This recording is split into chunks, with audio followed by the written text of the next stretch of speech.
Vince Gill has never needed volume to be powerful. His voice, gentle and clear, carries the weight of things people rarely say out loud. Songs like Go Rest High on That Mountain did not become anthems of comfort by accident. They were forged in a life shaped by quiet loss, restraint, and reflection. With 22 Grammy Awards and a reputation as one of the most respected musicians in American music, Vince Gill's legacy rests not on spectacle, but sincerity. Yet behind the accolades is a story marked by early heartbreak, difficult choices, and a devotion to honesty that often cost him more than it gave. What he has shared in recent years doesn't redefine his career, it deepens it, revealing how tenderness became his greatest strength. The childhood loss that never let go. In 1968, Vince Gill was an 11-year-old boy growing up in Norman, Oklahoma, where life felt safe, structured, and predictable. Music was already part of his world, encouraged by his father, J. Stanley Gill, a federal judge who loved playing guitar alongside his son. Then, one phone call shattered that sense of normalcy. Vince's older half-brother, Bob Cohen, had been in a serious car accident. Bob survived, but the damage left him unable to speak or live independently. For Vince, the loss was confusing and permanent. His brother was still alive, yet gone in every way that mattered.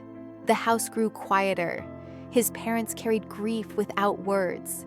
And Vince learned far too young that love does not always end cleanly. Bob lived for another 25 years, passing away in 1993, and that long, unresolved grief became part of Vince's emotional language, later surfacing in songs that ache with absence rather than anger. Learning to say things, music could hold that early experience reshaped how Vince expressed pain. Rather than acting out or rebelling, he turned inward, letting music become the place where unspoken emotions could live safely. He didn't write to explain loss. He wrote to sit with it. Years later, when he recorded It Won't Be the Same This Year, listeners heard a quiet devastation that felt deeply personal, even if they didn't know the story behind it.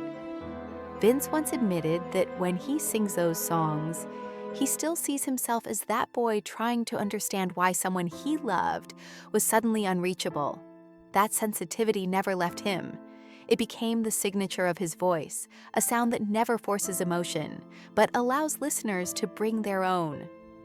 Almost Famous and Almost Lost in Nashville.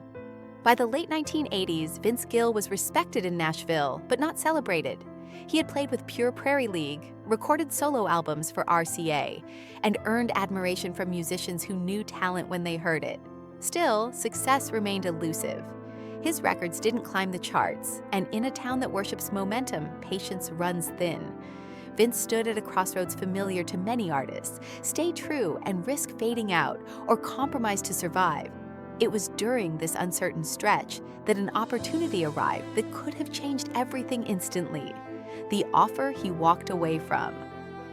When Mark Knopfler invited Vince Gill to join Dire Straits, it was the kind of offer most artists never recover from declining. Dire Straits were global icons, selling out stadiums and shaping rock history. The invitation promised financial security, worldwide fame, and immediate relevance. Vince didn't say no because he doubted the band. He said no because he doubted what he would lose. He knew that stepping into someone else's story would mean abandoning his own before he'd had the chance to tell it. For years afterward, especially during lean times, he questioned that choice. But deep down, he understood something essential. Success without selfhood would never satisfy him. When the right song finally arrived, that gamble paid off with the When I Call Your Name.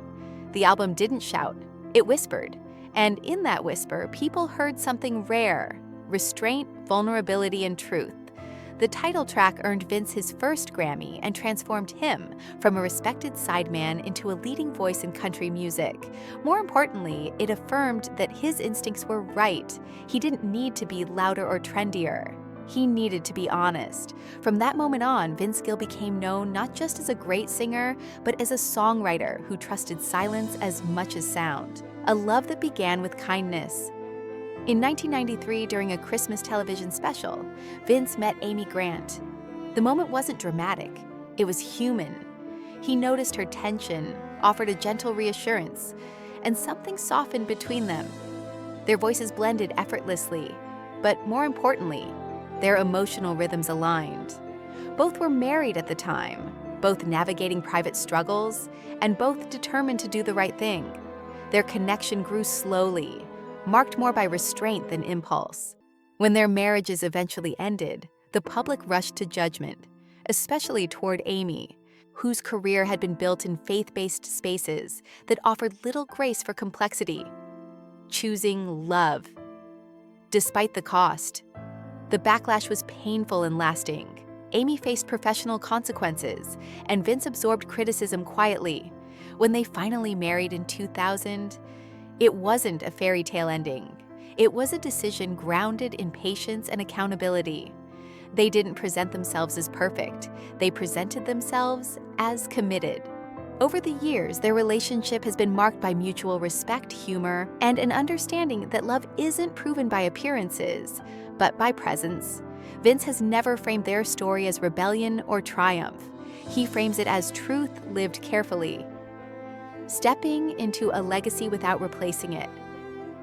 After Glenn Frey's death in 2016, the Eagles faced an impossible question: how to honor the past without pretending loss hadn't occurred. Vince Gill was invited not to replace Glenn, but to support the music with humility.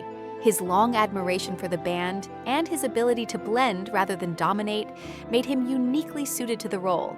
When he stepped onto that stage, audiences didn't hear a country singer intruding on rock history. They heard reverence. Vince sang the songs as they were meant to be sung, allowing the music to breathe without ego. Even critics who doubted the choice eventually acknowledged the care he brought to it. Devotion. When applause falls away. In recent years, Vince's life has been defined less by stages and more by hospital rooms. When Amy Grant faced serious health challenges, Vince canceled shows without hesitation. He became caregiver before musician, presence before performance. When she suffered a serious accident in 2022, he once again stepped back from the spotlight, choosing privacy and patience over obligation. He has spoken openly about how those moments clarified his priorities. Fame had never been the goal. Love had always been. Writing without needing permission. Now in his late 60s, Vince Gill writes differently. He no longer chases charts or radio approval. He writes to tell the truth as he sees it, whether the songs are comfortable or not. Tracks like Forever Changed reflect a willingness to sit with difficult realities without exploiting them. His voice may be softer now, but it carries more gravity.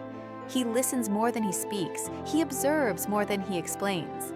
And in doing so, he continues to offer something increasingly rare: music that trusts the listener. A legacy built on quiet courage.